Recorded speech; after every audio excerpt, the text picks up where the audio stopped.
Assalamualaikum warahmatullahi wabarakatuh. Perkenalkan, nama saya Reni Ramadan, NIM 05291359, mahasiswa Sistem Informasi dari UT Palembang. Pada kesempatan kali ini saya akan mengerjakan tugas praktikum mata kuliah PKN yang bertema tentang pelajaran dari sejarah Pancasila bagi generasi muda dengan mengambil sejarah dari proses lahirnya Pancasila. Selamat menyaksikan. Sejarah lahirnya Pancasila. Pancasila tidak lahir begitu saja. Ada 3 tahap penting dalam proses lahirnya dasar negara Indonesia, yaitu BPUPK, Piagam Jakarta, dan PPKI. Pada tahap pertama itu ada BPUPKI atau Badan Penyelidik Usaha Persiapan Kemerdekaan Indonesia. Badan ini dibentuk oleh pemerintahan Jepang pada 29 April 1945 dengan tujuan mempersiapkan kemerdekaan Indonesia. BPUPK beranggotakan tokoh-tokoh penting bangsa, diantaranya Dr. Rajiman Weddiodiningrat sebagai ketua, serta tokoh seperti Soekarno, Hatta, Muhammad Yamin, dan Supomo. Sidang BPUPK dimulai pada 29 Mei hingga 1 Juni 1945, di mana para tokoh bangsa membahas dasar negara Indonesia yang akan merdeka.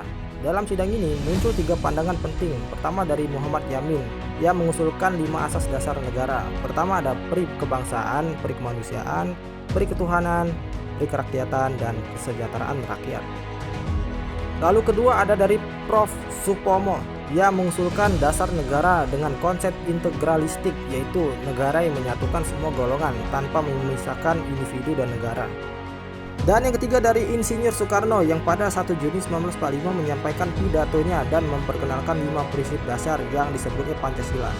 Kelima sila itu adalah: pertama, kebangsaan Indonesia; kedua, internasionalisme atau pri kemanusiaan; ketiga, mufakat atau demokrasi; keempat, kesejahteraan sosial; dan kelima, ketuhanan yang berkebudayaan. Tanggal 1 Juni inilah yang kini kita peringati sebagai hari lahir Pancasila. Lalu di tahap kedua ada Piagam Jakarta. Setelah sidang BPUPK selesai, dibentuklah sebuah tim kecil yang disebut Panitia 9, dipimpin oleh Soekarno dan beranggotakan 9 tokoh dari berbagai golongan. Panitia ini bertugas menyusun rumusan dasar negara yang dapat diterima oleh semua pihak. Pada 22 Juni 1945, Panitia 9 menghasilkan naskah yang disebut Piagam Jakarta atau Jakarta Charter.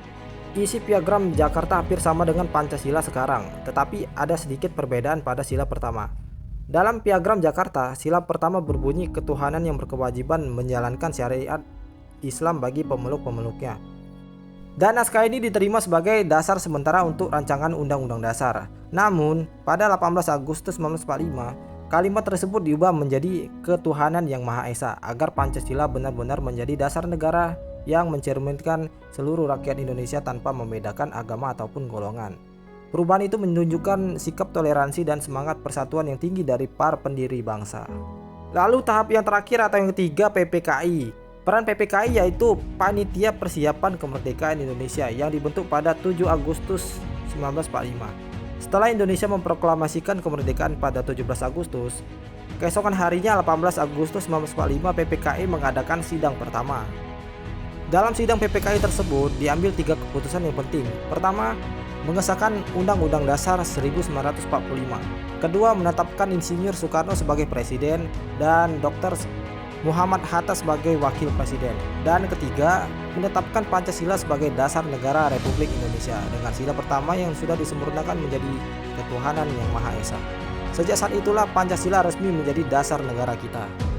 Makna dan nilai yang terkandung dari seluruh proses tersebut tampak jelas nilai-nilai Pancasila yang hidup dalam diri pendiri bangsa. Nilai persatuan, gotong royong, toleransi, dan musyawarah untuk mufakat menjadi landasan utama mereka dalam merumuskan dasar negara. Dan mereka tidak hanya memikirkan satu golongan, tetapi seluruh rakyat Indonesia bersatu. Perbedaan suku, agama, dan pandangan tidak menjadi penghalang, melainkan kekuatan untuk bersatu. Refleksi untuk generasi muda. Sebagai generasi muda, kita harus meneladani semangat para pendiri bangsa. Dari peristiwa lahir Pancasila, kita belajar bahwa kerjasama, persatuan, dan toleransi adalah kunci untuk menjaga keutuhan bangsa. Di era sekarang, nilai-nilai Pancasila tetap relevan, terutama saat kita menghadapi perbedaan pendapat di dunia nyata maupun di medsos. Dengan mengamalkan nilai-nilai Pancasila, kita bisa menjadi generasi yang tidak hanya cerdas secara teknologi, tetapi juga secara berkarakter, beretika, dan cinta tanah air. Demikianlah proses lahirnya Pancasila, mulai dari BPUPK, Piagam Jakarta, hingga PPKI. Pancasila bukan hanya dasar negara, tetapi juga jati diri bangsa. Mari kita jaga, kita amalkan, dan kita wariskan kepada generasi berikutnya. Terima kasih sudah menonton.